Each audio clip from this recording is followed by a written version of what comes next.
So I honestly don't know if NFP was a holdup at any point. I've actually never asked him if that was, but by the time we started dating, he was like fully on board. It wasn't really even a conversation in which I had to convince him. He was like, okay, yes, we're going to be doing NFP.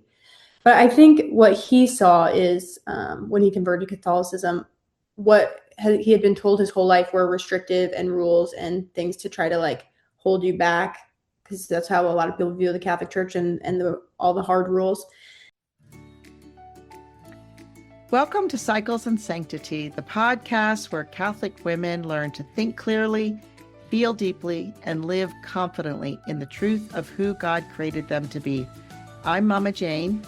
And I'm Mama Vicky, your Catholic womanhood coaches. We believe womanhood is a gift to be embraced, never managed or met with shame. Our cycles are God's design, a tool for self-knowledge, deeper prayer, and holiness. We help women heal mentally, emotionally, and spiritually so they can live with clarity, peace, and confidence. If you're ready to trust your body, understand your interior life, and walk more freely with God, you're in the right place. Hey, Mama Jane, welcome back, Catholic Divas. We have an exciting episode for you today. We're titled this one, Can We Really Trust God with Our Family Planning? And who do we have but our guest, Veronica? I want to say Lipinski, but that is not her last name anymore. She is newly married, and we have her on the podcast today to talk about how she uses NFP and just how their early marriage and the honeymoon season and all kinds of things she wants to share with us. And hey, Mama Jane. Hey, Mama Vicky, I'm so excited as well. When you invited Veronica, you're like, I have the perfect person for this podcast. And then you told me that she's one of 10, which is amazing. And she's like my best. She's number 5. Oh, Yes. okay. All right, awesome. And you're also a nurse, a labor and delivery nurse. So I want to thank you very much for that service because, we need good and holy nurses to serve our women and to help them trust their body. So that's amazing. And tell me just real quickly, what is your husband's name? Parker. Parker. Okay. I want to know all the deets. So Mama Vicky's going to start. She's going to keep us on track. I'm going to try. Well, Veronica, what do you introduce yourself? Yeah. Well, I'm Veronica, and I obviously thank you guys for having me on. I'm excited. I love to talk about NFP and women's cycles. I'm always on a soapbox. My friends always tease me because they're like, oh, she's going again, talking about birth control and NFP. Can't get her to stop. I'm over here like but yes, I'm one of 10. Like Vicky said, I'm number 5. So when people tell me they have middle child syndrome, I ask them to kindly sit down. And I moved to Kansas City and I'm a labor and delivery nurse now. I love what I do. I love helping bring life into the world and supporting women and, either the best day of their lives, some of them, unfortunately, a hard day of their life. And I met my husband in college. We were friends for 5 years. We were just very good friends. There was never anything romantic. And about 2 years ago now, we went to breakfast and he asked me on a date and I was shocked. I was like, me? You? What? Hang on. What'd you tell him? I said Slay King. Slay King, that's right. I joke now for everybody. Yeah. I was so caught off guard and I didn't know what to say. So Slay King came out. I did apologize right away and say, I'm so sorry. That was not the right thing. But he still took me on the date and we had a great time. And the rest is history. Started dating and we're engaged within 9 months of dating and then married a year later. And we've been married now for 2 months. So obviously I'm the expert of marriage. But and it's been great. We are happy and in love. Of course. Well, to begin with, what led you and Parker to choose natural family planning? I mean, just from being at work with you manage a lot of flack. I mean, this is an unpopular stance in today's society, and Veronica has broad shoulders and strong faith. Yeah. Yes, the flack thing is very real. But my mom taught NFP. You know, we tease her because she has 10 kids. So we're always like, oh, are you really the poster child for NFP? But, you know, that's part of NFP is like just the openness to life and being open to children. My parents lived that well. But she always, from right when I started having my periods, like, track your cycle, know your body, and was always very open with us. She always talked to us. It was never sex was never a taboo topic in our home. You know, we were very much taught from a young age, like it's a beautiful thing between a man and a wife, you know. And so in her encouragement and everything she taught, it almost was like a no-brainer to me. Like I never really thought I would be doing anything else. As I got older and I started nursing school, and I had a lot of friends who were not Catholic on birth control, just learning about birth control, the side effects, what it does to your body, I very much was like, I'm not interested. No, thank you. Yeah, so then Parker and I started dating and started preparing for marriage. He is a Catholic convert. So he takes his faith very seriously as it's something he chose for himself, which is very helpful. So yeah, it just kind of it made sense for us. Mhm. And just out of curiosity, so I'm presuming kind of like you went through a diocesan program, but did your mom actually teach you guys, or was that a little bit too intimate? My mom does a different method than we do. So I use the Marquette method, and we Mhm, took a class at I don't know if company is the right word. The program we went through is called mhm. the Whole Mission. So it's online, and we met individually with an NFP coach, and we had a class, and we worked through like she explained the method, and then we started practicing like 6 months before we got married. So we had months of charting leading in to Yeah, marriage, so we knew where we were at. that's beautiful. How has your marriage communication like Mm-hmm. because of NFP, like this is one of the things as a I teach billings. As a billings instructor, I'm always telling people, like, if you could talk about mucus with your spouse, you could talk about finances and kids and whatever else, like you're getting down to the nitty-gritty, guys. But share with us, did it change? Because you guys already had, like, you already had a friendship, like you said, like, I never even thought of him as a boyfriend, and all of a sudden this relationship. But how did it change the conversations and the communication as you're practicing NFP? Mm-hmm. Yeah. So when we took our class, we had a conversation of like, I basically said, I don't want this to be all on me. Like, I don't want this to be Mhm. That's responsibility. important. And he was obviously 100% down and agreed. So we kind of like developed roles of like, okay, how are you going to help me in this? With the Marquette method, I like pee in a cup every day, not every day, but like certain parts of my cycle and Mhm. test.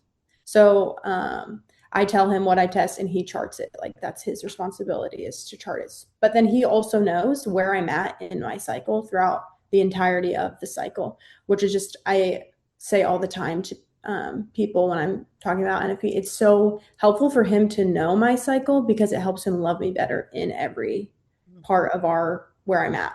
Because when you're in your luteal phase, you a little more grumpy, maybe a little more short tempered. So he knows like, okay, how do I love her best in this? So That it's very helpful. that's really, really beautiful. Yeah, when I teach the couples, I'm always telling the man, because he's the men are our guardians and our protectors, is that I say, you guys are the rule providers.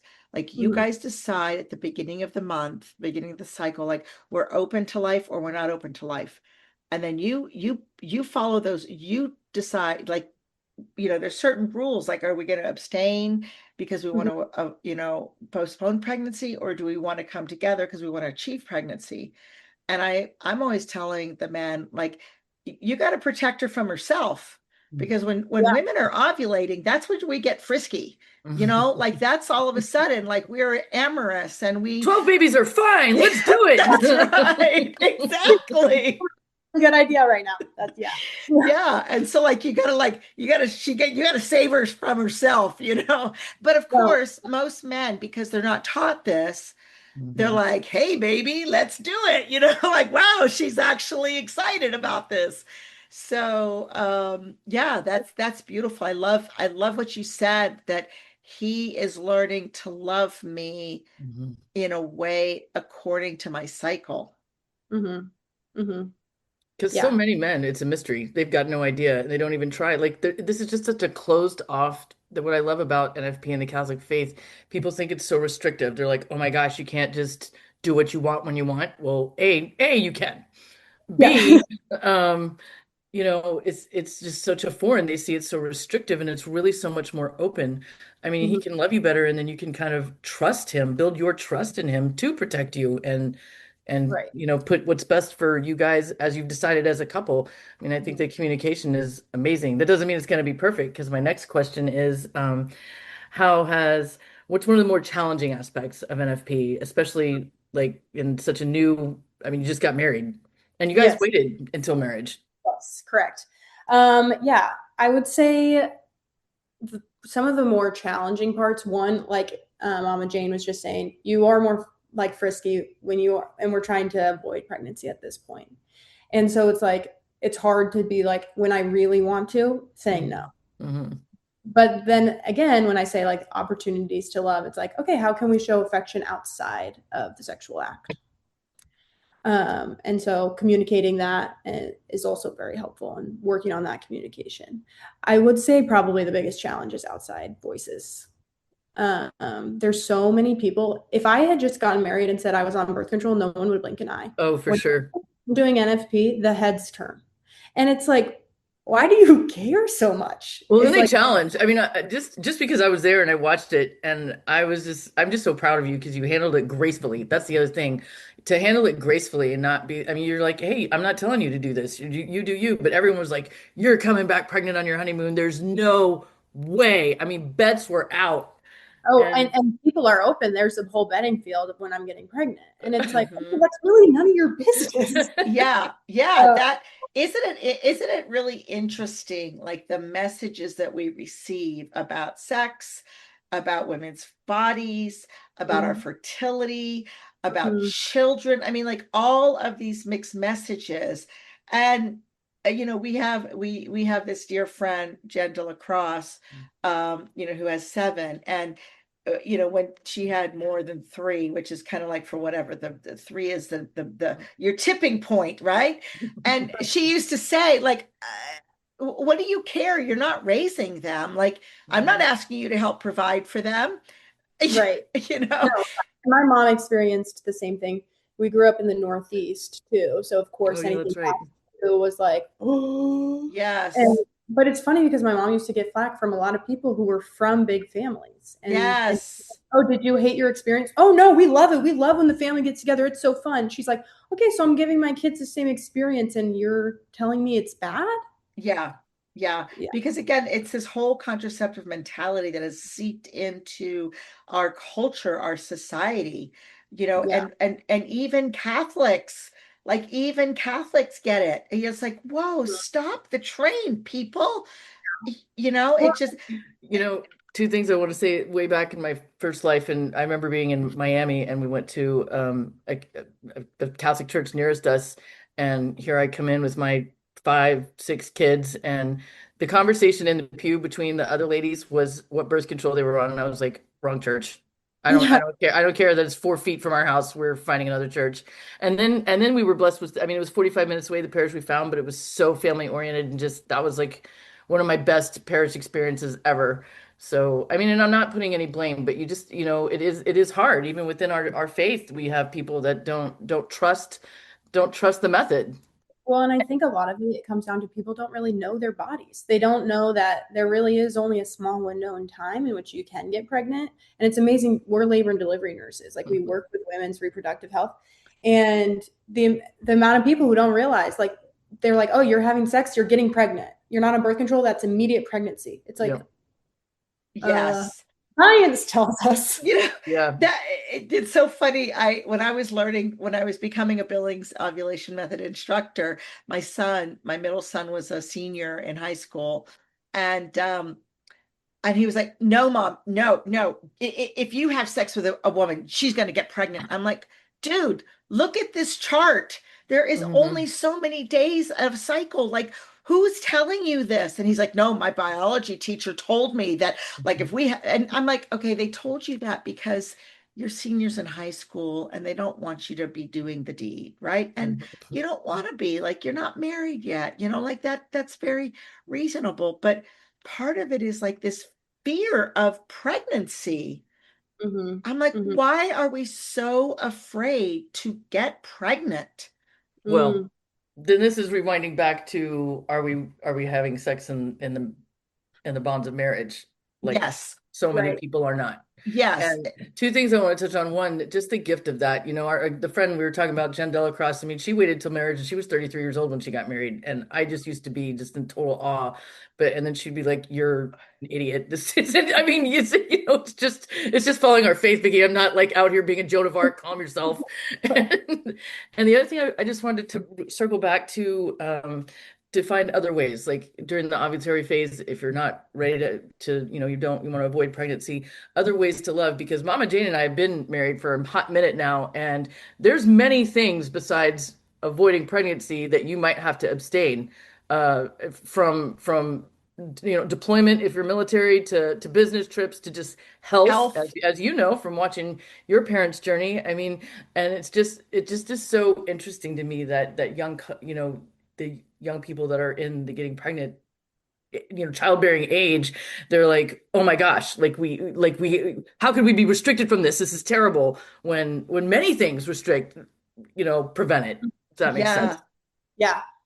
Yeah, it's funny. When sometimes I joke when I start off the class and I go into the abstinence, I'm like, guess what? You're abstaining right now. You're not having sex in this class, so you That's can hilarious. abstain. And they're like looking at me like, like, duh.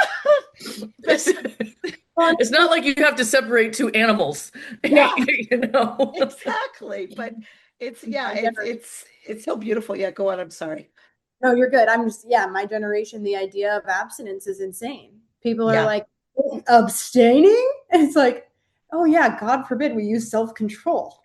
Right? Yeah. Exactly. Yeah, that's that. I know my when we did marriage prep, my husband would always say, listen, he talked to the husband like, listen, you're not a dog, you're a Mm-hmm. man and you have free will and you also control yourself. So Yeah. you make the decision. We're not telling you that you can't have sex. Mm-hmm. We're telling you to use the wisdom that God has given you, the gift of prudence, the Right. holy virtue of prudence of deciding, is this a good time for us to have a child?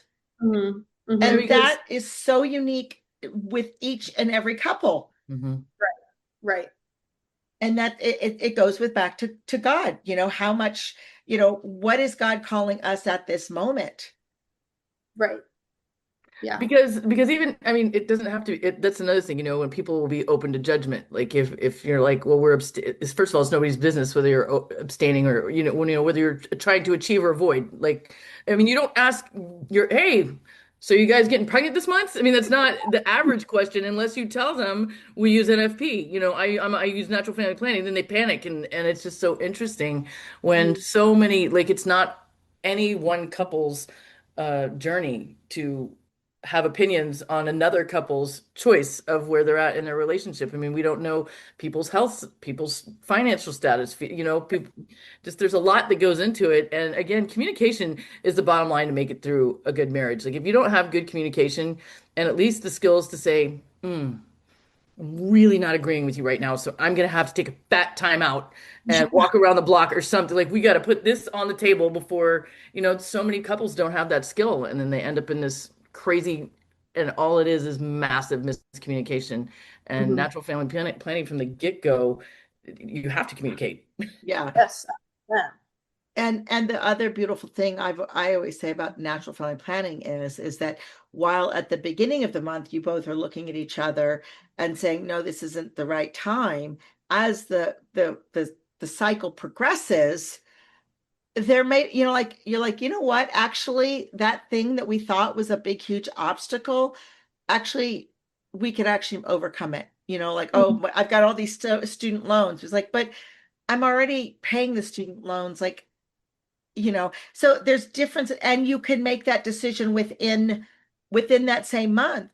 Mhm. Whereas Mhm. if someone's on contraception, they've got to go off the pill, they got to detox their Yeah. body and all that, like instantaneous, like, do I turn left or do I turn right? Like Mhm. one day I'm going to turn left and the next day I'm going to turn right. And it's okay. You get to decide, your couple, it's your marriage, which is so beautiful. Which also kind of goes back to what Vicky was saying, how people think it's so restrictive when really there's so much more freedom in it.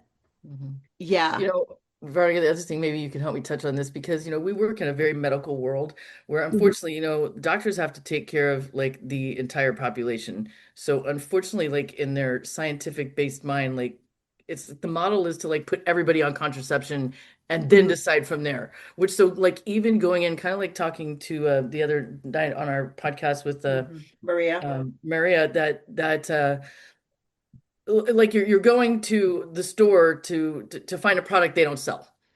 Like Mhm. so often, if you go to, I mean, I know you were told because I certainly was. They're like, okay, we hit moms up like 4 minutes after they have a baby, and they're like, so what birth control are you going on? And I'm like, dude, this kid's 5 minutes old, like 5 minutes, like the placenta's not delivered. Everybody calm down. Not even out yet. And they're like, Yeah, what's and you're like, half the baby. Let's start there. yeah, yeah. And Yeah. I mean, we laugh, but it's tough when and then they always tell if you're like, hey, I'm doing that fun playing. They're like, oh, see you next year, and you're like, you might. I used to answer that Yeah. all the time, like you probably will. Yeah. Sweet, same time, same channel, 14 months. I'm still your client.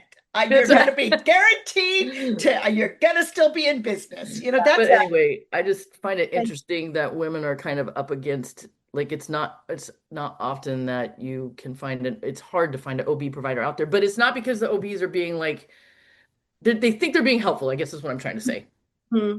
Yeah, and I think the idea behind birth control is that it's such a quick fix to things. And Hmm. so like, you go in with any sort of issue, and the first thing they're going to do is tell you to get on birth control because it will regulate your cycle. Which is so frustrating. Right, right. And I think it just shows there's a lack of education Hmm. in just our medical world and in women's health. And it's Hmm. why don't we, there is no desire to find the root of the issue. So Right. I think that speaks volumes where we're at. Hmm. yeah, yeah, absolutely. That's it. It's really not health care. Hmm. It's, which is such a shame, because really a woman that is empowered, what I have seen is when a woman knows her body, when a woman can trust her body, like Dr. Lynn Billings, who was, her husband and her developed the Billings ovulation method. She used to say, if when a woman I can identify a peak, Hmm. nobody can convince her otherwise. And that's such self-confidence. Like, no, I know my body, that I know when peak is.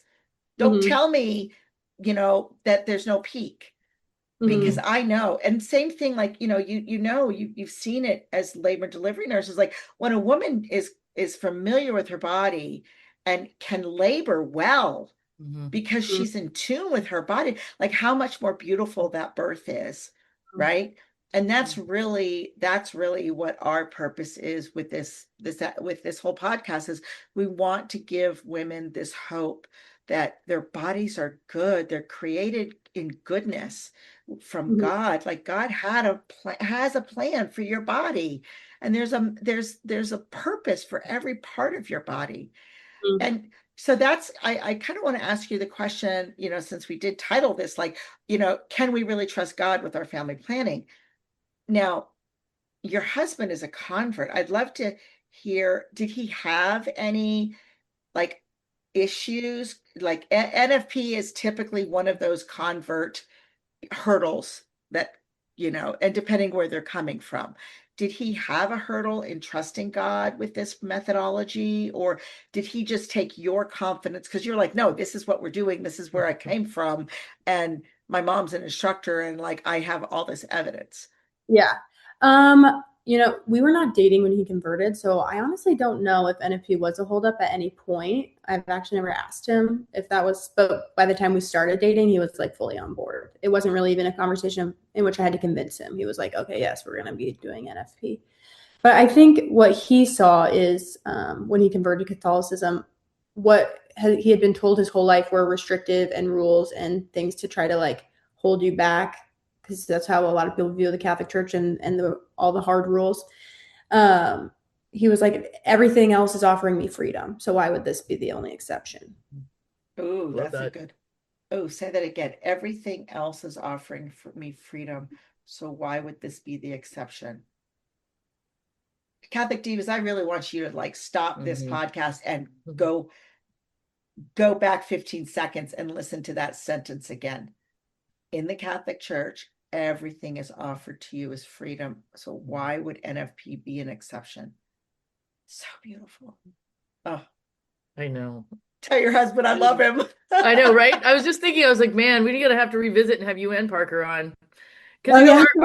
our dads don't, the men out there don't, we do have some men that listen to this and they just, I mean, this is just a tough world to be in. And Veronica, what would you tell a young Catholic woman? Like, how did you stay the course? I mean, I know like you remind me of our friend Jen, because you just have a very steadfast faith and it's beautiful.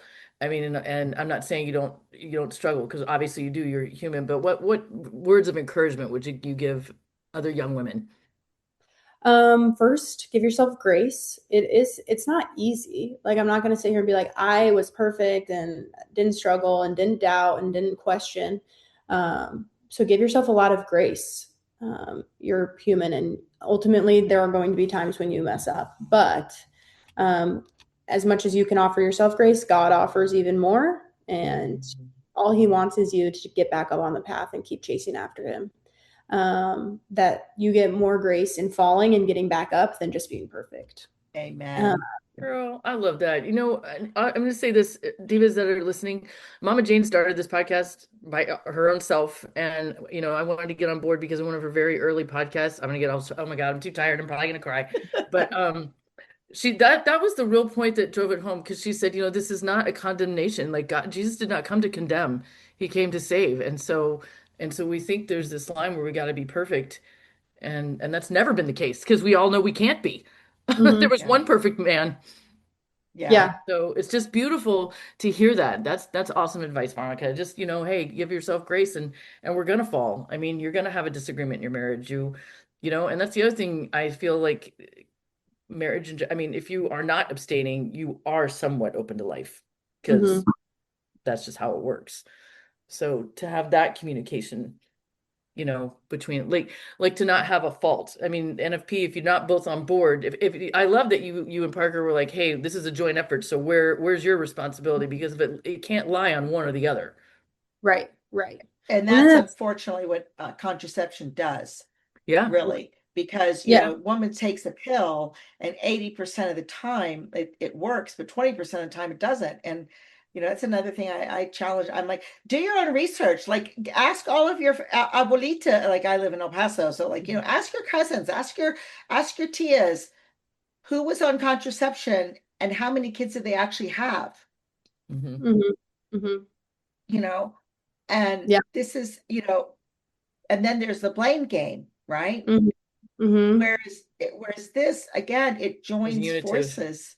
It's Yeah. unitive, and it's unitive in free will. Hmm. That's the thing. When where two or more are together in my name, there I am. Right. And that's the power. Hmm. And we Yeah. get to grow. We get to, we get to grow in our understanding. And yeah, I mean, like you said, like yeah, this is my ovulatory phase, and we don't really want to have a baby at this moment, so we got to do some other things, but we got to keep it holy. And that's Right. the other part, right? Because our men unfortunately weren't taught, and so they weren't taught how to self-control. And Hmm. then Well, there's neither this were passive aggressive, women. yeah, and women weren't either. And there's this passive aggressive attitude, like, oh, you always say no to me. And then you're like, well, okay, then I'll say yes. But the chances of us getting pregnant, and he's like, I don't really care. And then when you do get pregnant, he does care. I That's mean, a whole nother conversation and podcast. Yeah, that's don't do that, Divas. Don't go down that's that road.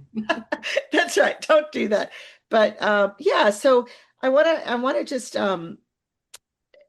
ask you, like, if there's a young woman, like you've said, and both of you witnessed, like Vicky was like, oh yeah, go girl, go. Like Mhm.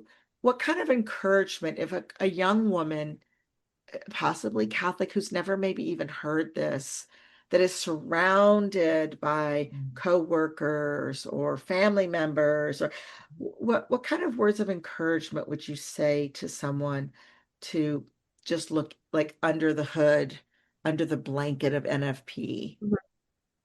Yeah, I would just say it's worth it. Mm, Takes a lot of trust, which is not easy. Even when you are trying to avoid and you're following all the rules, there is still an openness to life, which I think is a really beautiful thing. Um, it helps you grow in intimacy further than like sexually with your husband. It's only brought us closer together. I mean, even if it's challenging at times, at the end of the day, it's only made us closer and stronger as a unit. Um, yeah.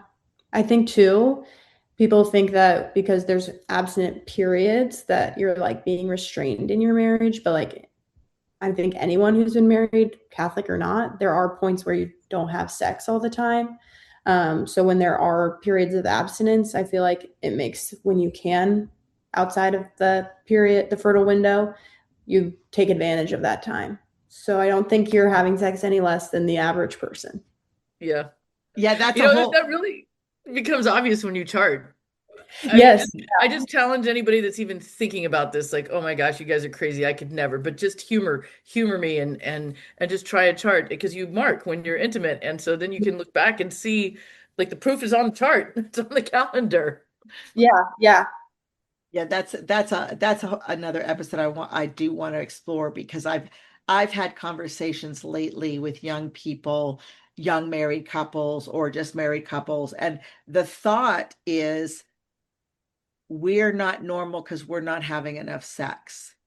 I'm like, Mm, really? That's a really interesting, but again, it's what does society show us, right. on these movies, or the song, like the attitude is like we should be having sex every single day. Mhm. It's like, Yeah. no, And And no, maybe there are periods of your marriage that is the case, but yeah. also it's not always. And that I keep thinking about when you said, well, you're abstaining right now, Yeah. cracking me up. yeah, well, thank you so much. Anyway, yeah, This this has was been such awesome. a beautiful, beautiful conversation. Catholic Divas, I really hope you open your heart. If you haven't looked into NFP, again, I'm a Billings ovulation method instructor, and one of the things I also talk to women about is start charting before you even get into the pre-Cana aspect, because not only is it good for charting for being able to build your family, but it's also a very good indicator to help you with your health. Mhm. It is such a good indicator to understand, because ovulation is the main event of the cycle. And if you're not ovulating, then there are other things that are serious wrong with your body.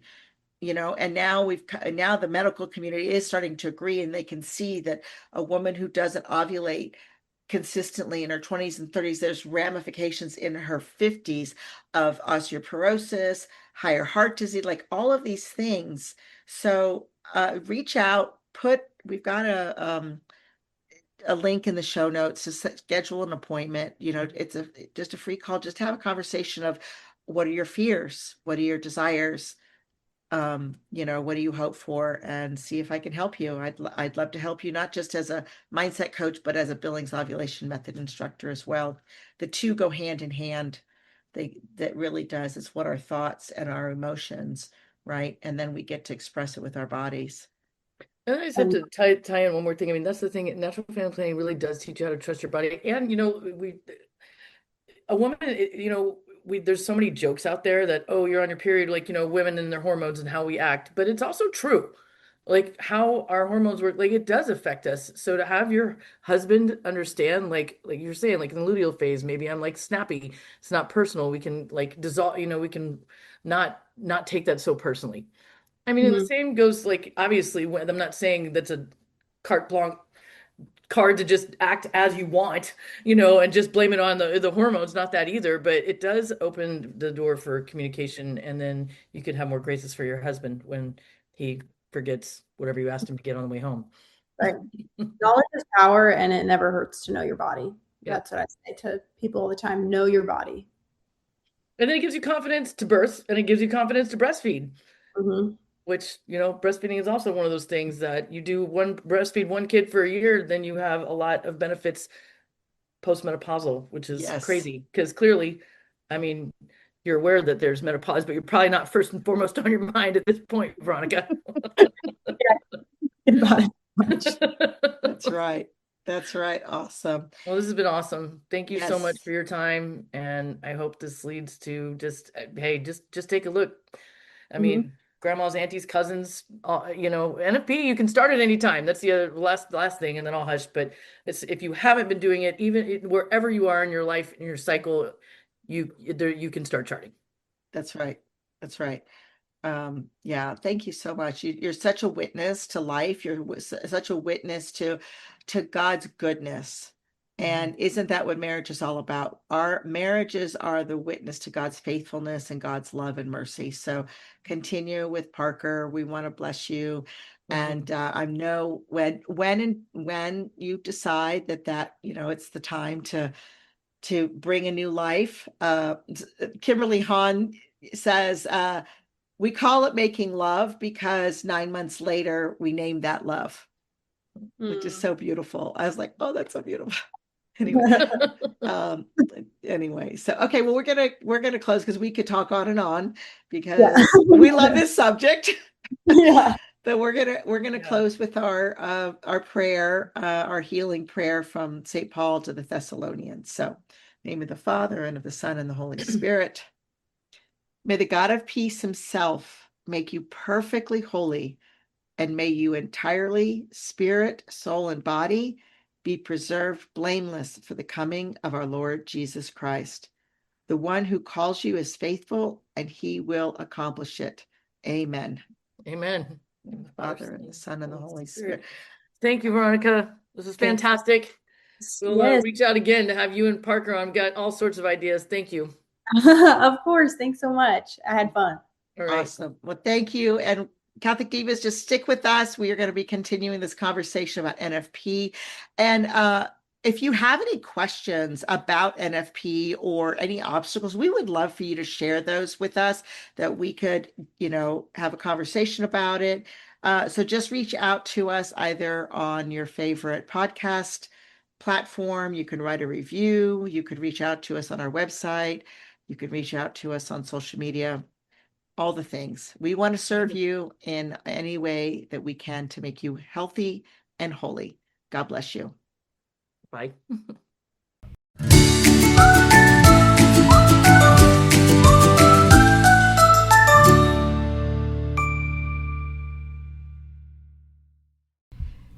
Divas, before you go, don't forget to register for our free workshop on July 27th. Can I really trust my body? It's going to answer a lot of those questions. We look forward to seeing you there.